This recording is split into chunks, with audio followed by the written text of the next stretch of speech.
In the quaint, fog-laden town of Silent Creek, where the veil between worlds seemed thinner than elsewhere, there stood an ancient ivy-choked manor. The house, long abandoned, was said to be haunted by the restless spirits of its former inhabitants. The locals whispered tales of eerie lights flickering in the windows at night and strange, mournful cries echoing through the halls. Yet, despite the chilling rumors, the manor remained an object of morbid fascination for the townsfolk, who couldn't help but be drawn to its dark allure. One crisp autumn evening, as the sun dipped below the horizon and the first tendrils of mist began to curl around the gnarled trees, a young woman named Samantha found herself walking along the winding path that led to the manor. She was a newcomer to Silent Creek, having moved there only a few weeks prior to take up a position as the town's librarian. Samantha was a curious and adventurous soul, always eager to explore the unknown and unravel the mysteries that lay hidden beneath the surface of everyday life. As she approached the manor, she noticed an elderly woman standing at the edge of the path, her hunched form silhouetted against the fading light. The woman was dressed in tattered, old-fashioned clothes, and her silver hair was swept back into a severe bun. She leaned heavily on a gnarled wooden cane, and her eyes, though rheumy with age, held a sharp, piercing intelligence. "Excuse me, dear," the old woman called out, her voice quavering with frailty. "I seem to have lost my way. Could you be so kind as to help an old woman find her home?" Samantha hesitated for a moment, her instincts warning her to be cautious. But the old woman's pleading eyes and trembling hands stirred her compassion, and she found herself unable to refuse. "Of course," she said, offering the woman her arm. "I'd be happy to help. Where do you live?" The old woman smiled, revealing a set of yellowed, crooked teeth. "Not far from here, dear. Just a short walk through the woods. I'm ever so grateful for your assistance." As they made their way deeper into the forest, the trees grew denser, their bare branches intertwining overhead like skeletal fingers. The air grew colder, and the mist thickened, swirling around their feet like a spectral tide. Samantha couldn't shake the feeling that they were being watched, that unseen eyes were following their every move. After what felt like an eternity, they finally emerged from the woods and found themselves standing before a small, dilapidated cottage. The thatched roof was sagging, and the walls were covered in a thick layer of moss and lichen. The windows were dark and empty, like the eye sockets of a skull.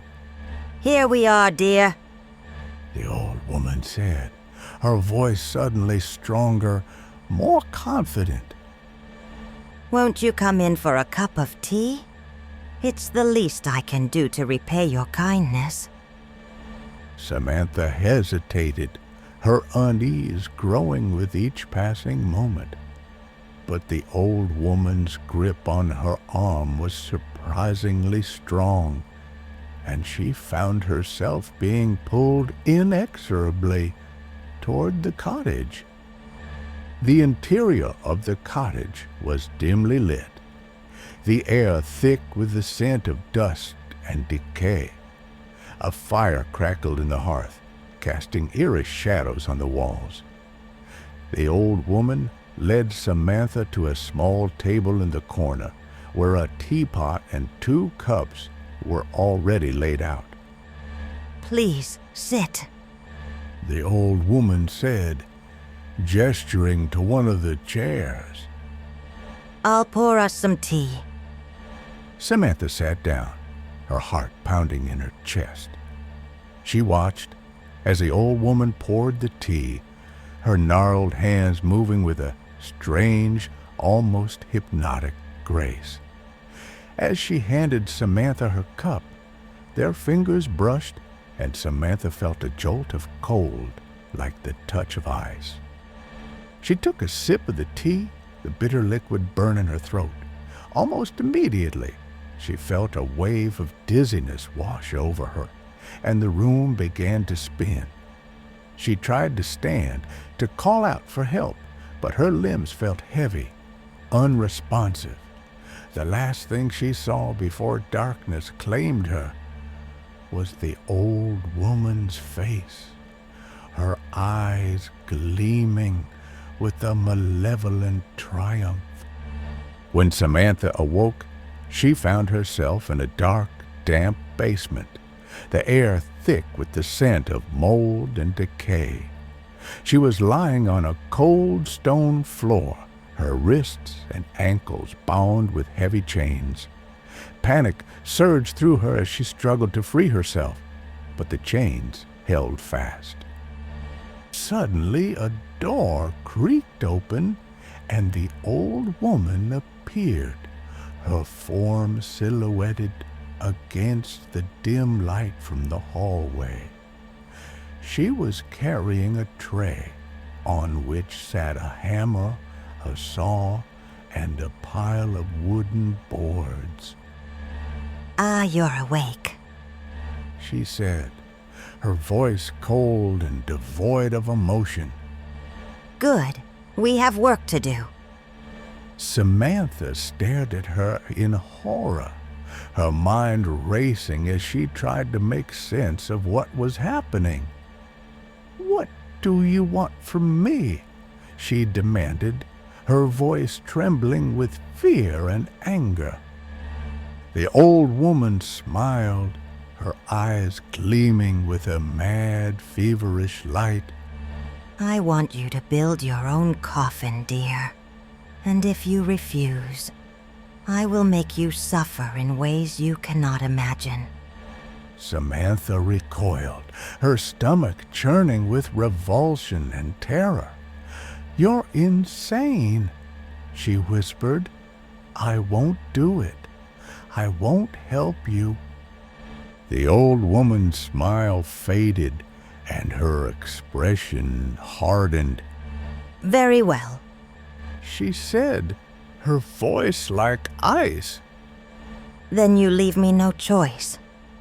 She set the tray down on the floor and picked up the hammer, her eyes never leaving Samantha's face. This is going to hurt, dear. But remember, the pain is your own doing. All you have to do is cooperate, and it will all be over soon. Samantha braced herself, her body tensing as she prepared for the inevitable agony.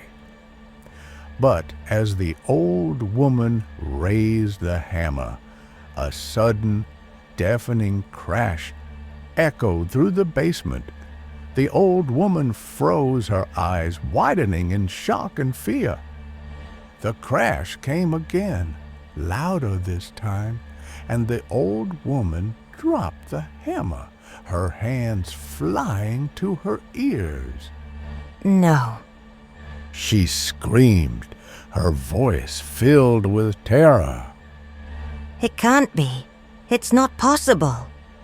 Samantha watched in stunned disbelief as the old woman stumbled backwards, her eyes wild and frantic. She turned and fled, the door slamming shut behind her. For a moment, there was silence. Then, slowly, the sound of footsteps echoed through the basement, growing louder and more insistent with each passing second. Samantha held her breath, her heart pounding in her chest as she waited for whatever was coming to reveal itself. Suddenly, A figure emerged from the shadows, its form shimmering and ethereal.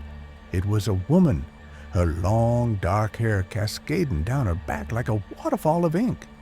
Her eyes were a piercing, otherworldly blue, and her skin was as pale as moonlight. She was dressed in a flowing white gown, and her feet hovered inches above the ground. "Who are you?" Samantha whispered, her voice barely audible. The woman smiled, her eyes filled with a profound sadness. "I am the spirit of this place," she said, her voice like the rustling of leaves. "I have been trapped here for centuries, bound to this earth by the evil that dwells within these walls." Samantha stared at her in awe, her fear momentarily forgotten. "The old woman," she said. "She's the one who's been hurting people, isn't she?" The spirit nodded. "Yes, she is a witch, a servant of the dark arts. She has been luring innocent souls to this place for generations, using their fear and suffering to fuel her own power." Samantha's mind raced as she tried to process the incredible revelation. "But why?" she asked. "What does she want?" The spirit's expression darkened. "She seeks immortality. She believes that by consuming the life force of others, she can cheat death and live forever. But her quest is futile, for true immortality can only be achieved through the grace of the divine." Samantha shuddered, her stomach churning with revulsion. "We have to stop her," she said, her voice filled with determination. "We can't let her hurt anyone else." The spirit smiled, her eyes gleaming with pride. "You are brave, Samantha, and together we will put an end to her reign of terror." With the spirit's help, Samantha was able to free herself from her chains. Together, they made their way through the dark, winding corridors of the basement, their footsteps echoing ominously in the silence. As they approached the door that led to the upper levels of the cottage, Samantha could hear the old woman's frantic, muffled screams. "She knows we're coming," the spirit said, her voice filled with grim satisfaction. "She can feel her power waning, and it terrifies her." Samantha took a deeper breath, steeling herself for the confrontation to come. "Let's finish this," she said, her voice filled with resolve. They burst through the door, and Samantha found herself face to face with the old woman. She was cowering in the corner, her eyes wide with terror, her hands clutching a small ornate dagger. "Stay back," she hissed, her voice trembling with fear. "I warn you, I will not go down without a fight." Samantha advanced on her, her own fear replaced by a fierce, burning anger. "You're a monster," she said, her voice filled with contempt. "And your reign of terror ends now." The old woman lunged at her, the dagger flashing in the dim light. But Samantha was ready, and she sidestepped the attack, sending the old woman crashing to the floor. The dagger skittered across the room, coming to rest at the spirit's feet. The old woman looked up at Samantha, her eyes filled with hatred and despair. You may have won this battle, but mark my words. I will have my revenge. I will rise again, and when I do, I will make you suffer in ways you cannot imagine. But her threats fell on deaf ears, for Samantha knew that the old woman's power was broken. With the spirit's help, she bound the old woman's hands and feet, rendering her helpless. As they dragged her kicking and screaming from the cottage, Samantha couldn't help but feel a sense of profound relief and gratitude. She had faced the darkness and emerged victorious, and in doing so, she had forged a bond with a being from beyond the veil, a bond that would last for all eternity. In the days that followed, Samantha worked tirelessly to expose the old woman's crimes and bring her to justice. With the spirit's guidance, she uncovered a hidden chamber in the basement, filled with the remains of the old woman's countless victims. The townsfolk were horrified by the revelation, and they rallied around Samantha, offering their support and gratitude. The old woman was tried and convicted for her crimes, and she was sentenced to spend the rest of her days in a dark, lonely cell, her power and influence stripped away. And as for the spirit, she was finally able to find peace, her soul freed from the bonds that had kept her tethered to the earth. And so, with the spirit by her side, she vowed to stand as a beacon of light in the darkness, a guardian against the forces that sought to corrupt and destroy. And as the years passed, and the town of Silent Creek prospered and grew, Samantha's legend lived on, a testament to the power of courage, compassion, and the unbreakable bond between the living and the dead. For in the end, it is not the darkness that defines us, but the light that we choose to shine in its face. And as long as there are those who are willing to stand against the shadows, there will always be hope, and there will always be a way forward, no matter how dark the path may seem.